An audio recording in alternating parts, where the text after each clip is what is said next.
Hello, podcast listeners. We know podcasts are a great way to catch up on a program that you may have missed on KSJE, and it's provided as a free service of this radio station.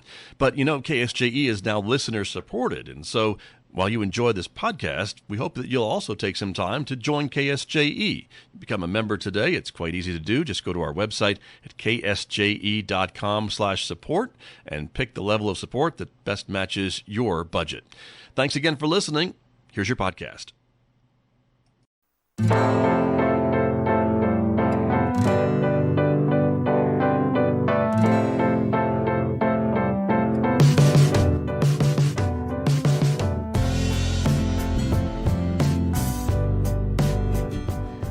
morning, everyone. I'm Megan Cullip, along here with Scott Michlin. Good morning, Megan Cullip. Good morning. Happy Friday.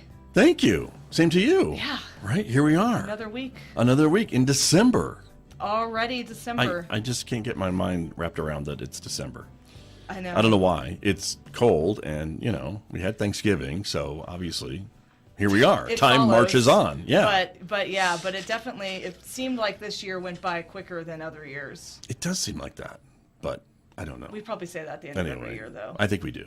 But anyway, it's good to see you. Good to see you. This is our Solutions from the Street program this week on KSJE, and this is when we take a challenge or an issue that's going on in the community and talk about a non-governmental solution to that challenge or problem or situation. And that's what the show is all about on the second and fourth Fridays of the month. That's right. Yeah. And so this month, we have a unique challenge and situation in the community and a unique solution to it. And then we don't have any guests. There's no guest. You are the guest. I'm the guest yet again. today. Uh-huh. Exactly. Yeah, which is a little weird. It is kind of weird, but it's okay. I should talk to Megan. What do you think? What do you think, Megan? I think. Yeah, exactly. But it's because you have been the person that has really proposed this 5 years ago and taken it, run with it, organized it, made it happen. And so you should be the guest for this solution. Yeah. I think. Yeah. So let's talk about it. Let's talk about it. Yeah, we're coming up on the 5th annual Memorial for the Unclaimed in San Juan County. Yes, sir. So each year there are a number of individuals in San Juan County who die and no one is around to claim their remains. So for whatever reason. Right? We don't really know everybody's individual story. Right. They may not have family left. They may be the only person. Maybe they've been estranged from their families, I suppose, or just the government or other agencies are unable to reach any next of kin when they pass. Right. Okay. And so these people are, I guess, in the care of the county and then the state, basically, when county. They pass. So the county has an indigent fund where they take care of the cremation of these people. But that's after holding their bodies for 2 years. So they have to hold the bodies for 2 years to allow anybody to come forward. Yeah. And then after those 2 years, they cremate them and put them in a columbarium. Mm-hmm. So it's really the county keeping track of these individuals. Right. And many times in many communities, they are just, this is what happens to them after 2 years, and they've passed, and that's kind of the end of their story. And you came to Farmington 5-6 years ago and said, we can do better. Right. Because you had done this in another community. Sort of. So, or seen it done. Well, I had done the Homeless Person's Memorial Day. Okay. Which there's some overlap because many of these individuals are indigent. Right. So and facing homelessness. Right. So there's some overlap there. There's the National Homeless Persons Memorial Day every December 21st. We had to do ours the 20th because of scheduling with the facility. But it's loosely based on that. In San Antonio, I used to go to that all the time. Uh-huh. So I was aiming for something like that, but then I started thinking, well, what happens? I'm sure people die, and then there's like nobody around, and who aren't what homeless. happens there? Yeah. Then. Uh-huh. So yeah. So this idea was born, I guess, out of that thought process, right? Right. And so you had put together the 5th annual Memorial for the Unclaimed, and it will be, as you said, on December 20th. Right. Which is a Wednesday evening, 6 to 7 p.m. at Artifacts Gallery in downtown Farmington, where it has been for the last couple of years.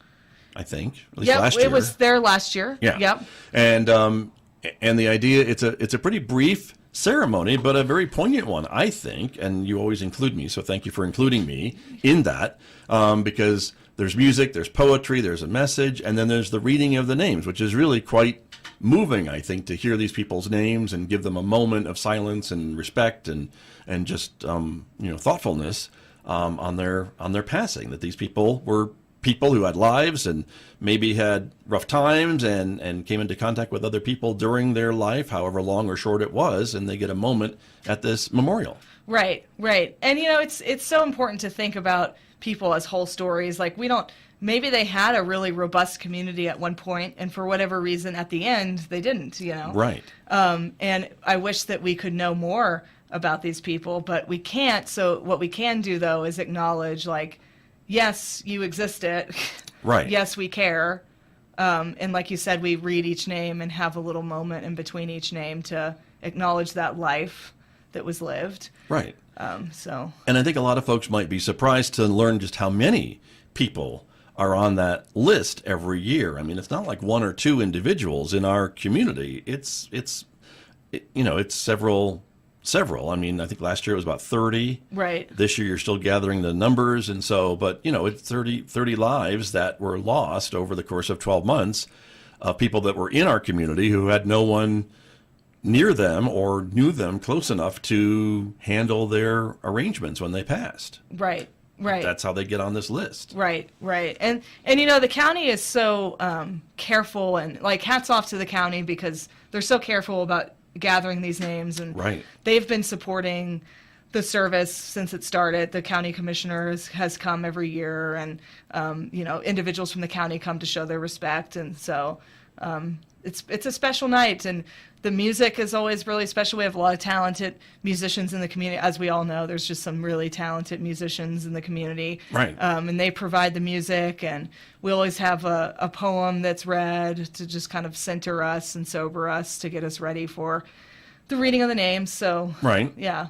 And sometimes a candle lighting or there's electric candle lighting, right? Right. There's a candle lighting at the end that's, classic candlelight vigil type deal. So yeah, very nice. And I think, kudos to the county, because it's really their job to, as you said, kind of hold these bodies for 2 years and maybe search and really try to reach out to find if there are any next of kin. And after that 2 years, I think then that's kind of why they say, okay, we've tried all we can try. Now they are on this list of the unclaimed. Right. And so that's what happens and gets them to you. And so you have some folks who work with you to put this together?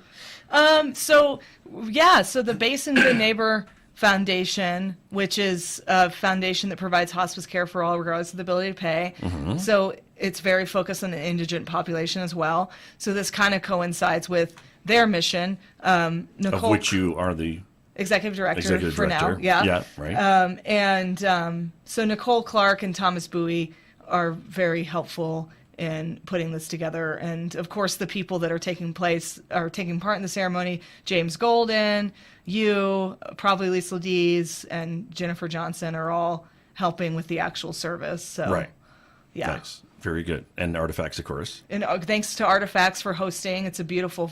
Well, I mean, anybody who's gone to Artifacts knows it's very pretty. Right, very nice. And so this will be again on Wednesday, December 20th, so that's a week from next Wednesday.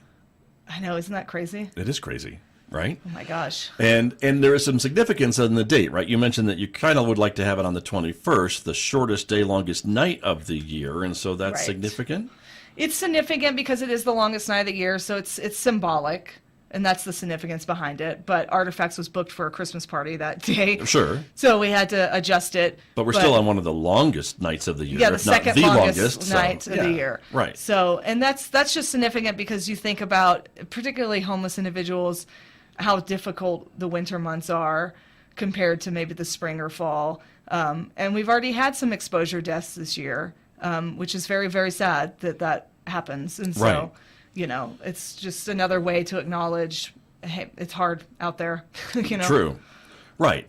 And I think, again, it's nice that we have this event to come together as a community to remember these individuals and to remember that, we have life pretty good. And there's a lot of folks in our community who maybe don't have things as good as we do, and Right. to be able to remember those less fortunate and these folks who have passed without anyone to be around them, maybe hold their hand or whatever in those final moments. We don't know. We don't know a lot about those stories. Yeah, we don't know.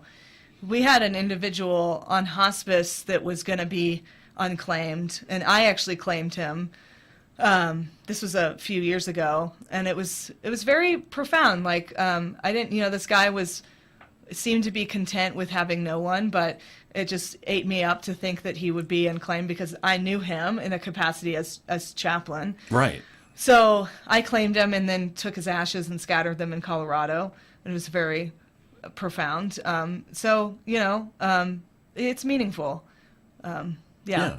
And I know you can't talk about him maybe directly, but I mean, you obviously learned a bit more maybe about his story Yes. and his life before whatever happened to the rest of his family or relatives or what Right. have you. But can you share a little bit about how he Sure. came to be in that position of being without anyone else besides his hospice worker, you?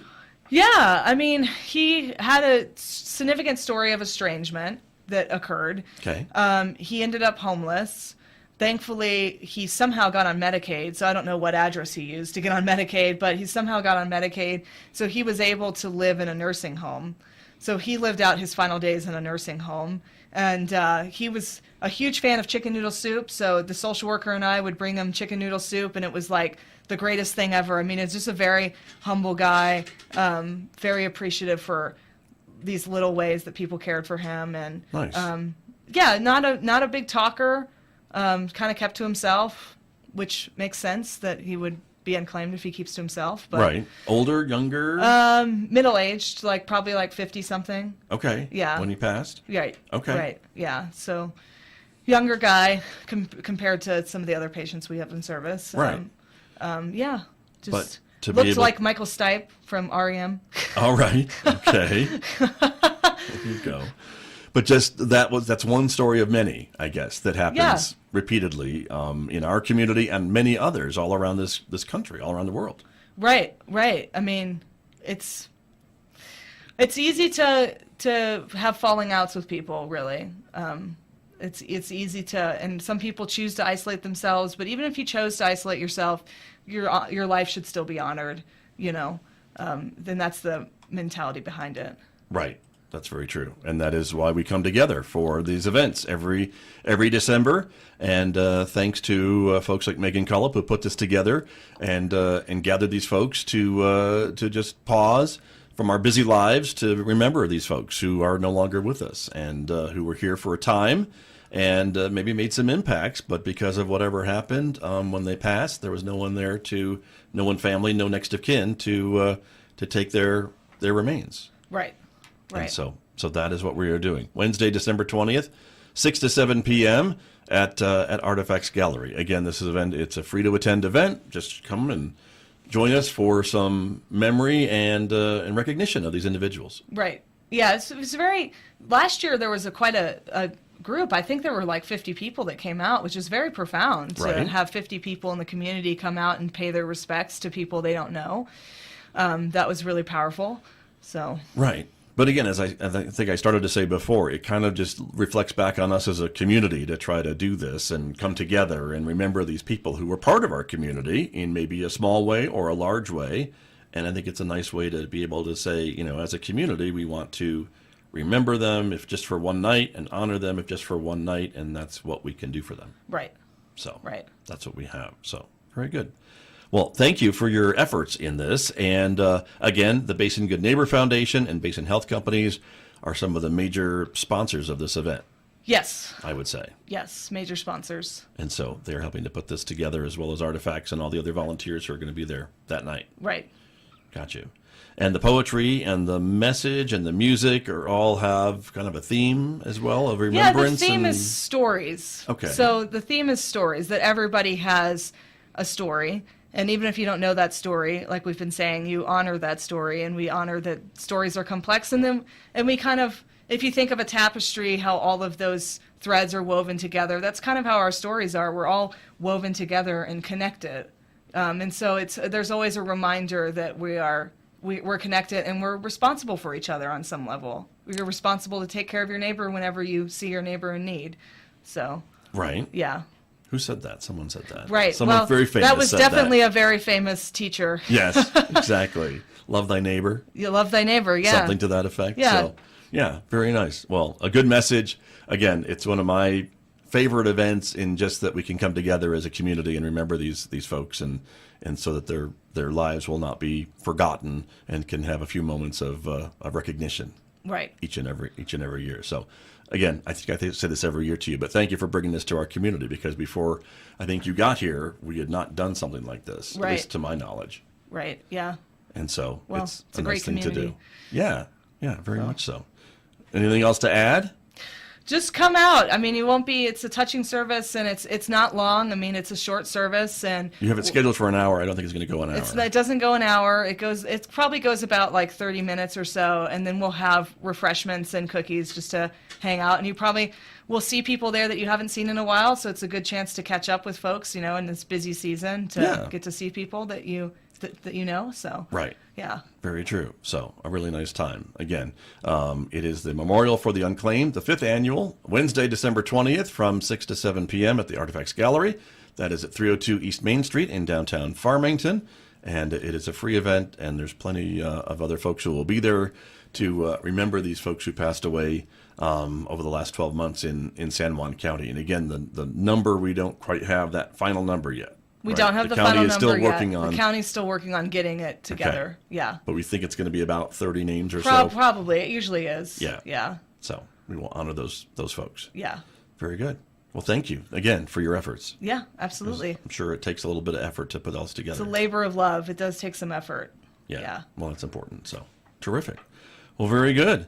Anything else Well, to add about this topic? Not about this topic. Okay. What do you want to talk about next? Well, let's talk about.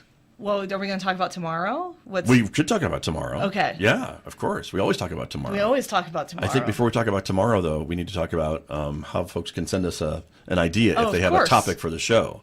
So this is Solutions from the Street. So if you have an idea about a challenge or a problem or a situation that maybe is being dealt with by a non-governmental agency in a unique way, we'd love to highlight it on the show here on Solutions from the Street. Yeah, go to KSJE at sanjuancollege.edu to submit your Just send us problems. an email Send to that us address. an email. You probably know people that are working hard out there that we don't know. Yeah. So we'd love to highlight them and hear from them. Exactly. We'll get them on the show.